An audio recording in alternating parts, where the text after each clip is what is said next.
देखो ये विविध प्रश्नावली 4 के सवाल हम करते हैं, छोटे छोटे सवाल है। तो इसमें कहा है आपसे कि के किस मान के लिए समीकरण युग्म का कोई हल नहीं होगा। तो हम पहले इन दोनों से a1 b1 c1 और a2 b2 c2 निकाल लेंगे और उसके बाद कंडीशन लगा देंगे कि कोई हल नहीं होने वाली। तो हम लिखेंगे a1 1,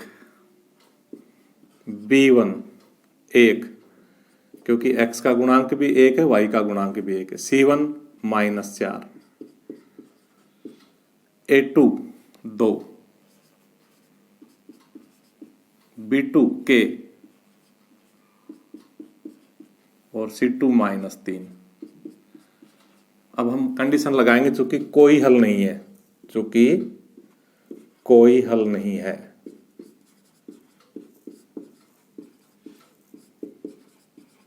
इसलिए a1 बटा a2 बराबर होगा b1 बटा b2 और बराबर नहीं होगा c1 बटा c2।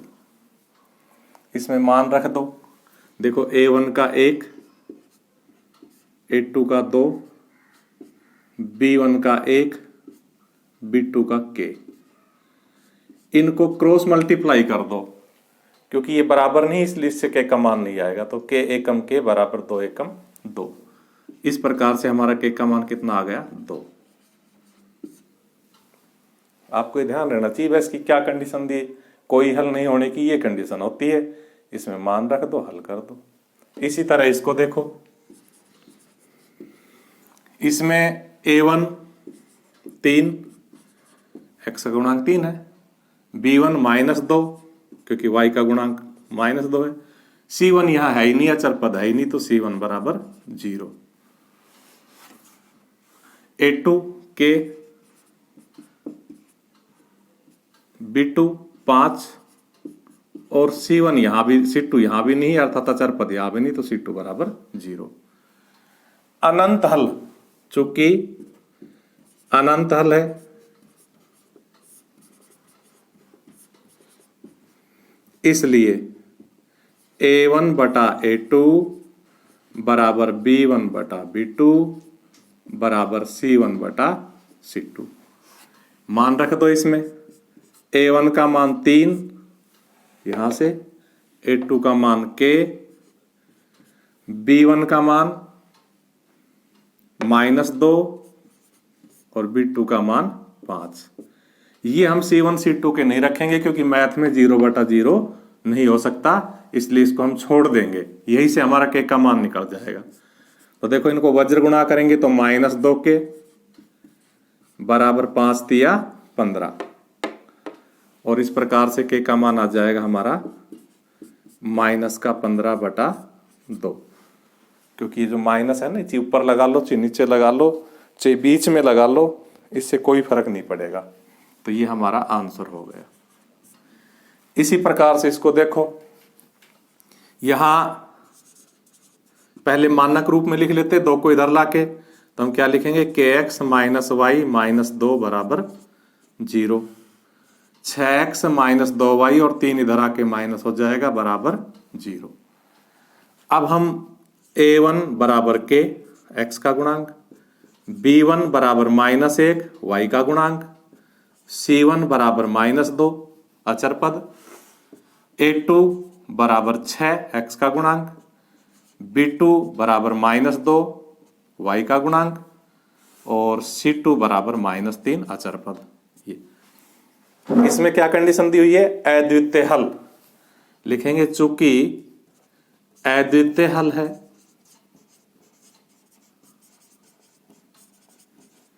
इसलिए a1 बटा a2 बराबर नहीं होगा b1 बटा b2। इसमें मान रख दो, a1 का मान k, a2 का मान 6 बराबर नहीं है b1 का मान -1, b2 का -2। इस माइनस से तो माइनस कट जाएगा और जब इस 6 को उधर ले जाएंगे तो उधर जाके 6 गुना हो जाएगा, तो k is not equal to 1 बटा 2 गुणा 6, यानी कि हमारा k कितना आ जाएगा इज नॉट इक्वल टू 2 तिया 6, यानी कि k का मान 3 नहीं होना चाहिए, बराबर 3 के नहीं होना चाहिए।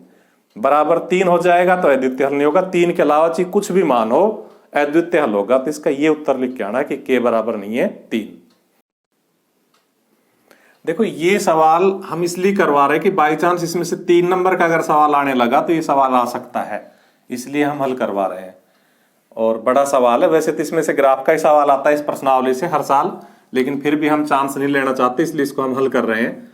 तो इसमें हम दोनों समीकरणों को लिख रहे हैं, 2x प्लस 3y बराबर 7 और a plus b x 2a minus b y बराबर 21। पहले इसको मानक रूप में लाते, 7 इधर आएगा, इसका 21 इधर आएगा, तो क्या हो जाएगा 2x प्लस 3y माइनस 7 बराबर 0, a plus b x 2a minus b y और ये 21 इधर आके माइनस हो गया बराबर 0। अब देखो इसमें ए बी आ रहे हैं, इसलिए खैर वो a1 से लिखा जाएगा, लिख लेते हैं। a1 बराबर 2 x का गुणांक, b1 बराबर 3 y का गुणांक, c1 बराबर माइनस 7 अचर पद, a1 बराबर a प्लस b x का गुणांक, b1 बराबर 2a माइनस b y का गुणांक, और ये 1 कहने लग गया मैं, दूसरी समीकरण है 2, तो C2 बराबर -1 21। अब हम कंडीशन पढ़ेंगे, अनंत हल है, लिखेंगे चूंकि अनंत हल है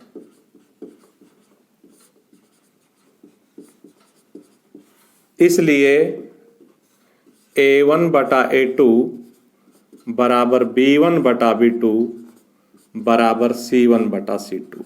ये अनंत हल की कंडीशन है, कल वाले वीडियो में हमने बताई थी।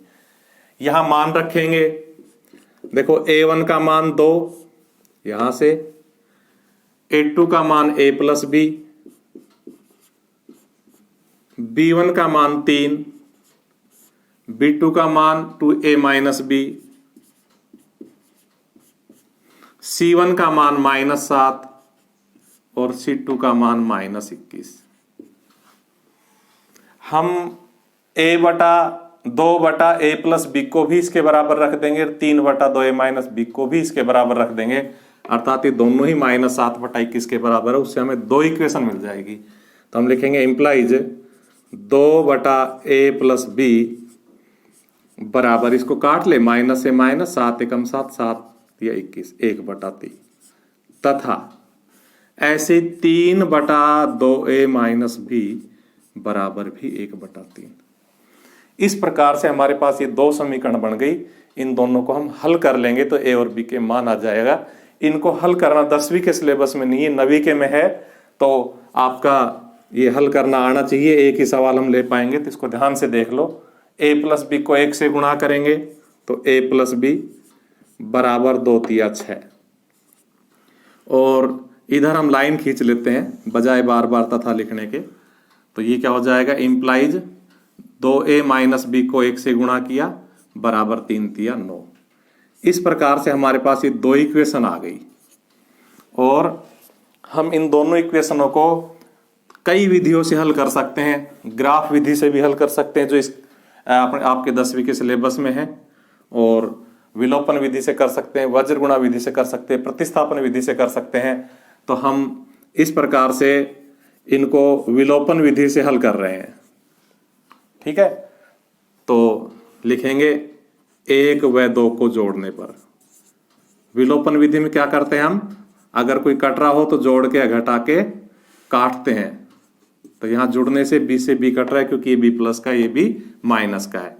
तो a प्लस b बराबर 6, 2a माइनस b बराबर 9, इनको जोड़ने से कट जाएगा, ये 3a जुड़ के हो जाएगा, और ये 9 और 6 15। इस प्रकार से हम a का मान निकाल देंगे 15 बटा 3, 3 पंजे 15। ये a का मान अगर हम समीकरण 1 या 2 में रख देंगे तो b का भी मान आ जाएगा। तो लिखेंगे a का मान 1 में रखने पर,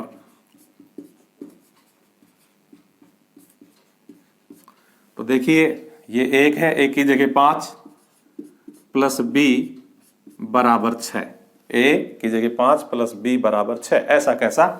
यहां से b कैलकुलेट करने के लिए ये 5 उधर जाके घट जाएगा और b का मान 1 आ जाएगा, लिखेंगे इसलिए a बराबर तो 5 और b बराबर 1। अगर ये सवाल आता है तो 3 नंबर में या 2 नंबर में आएगा।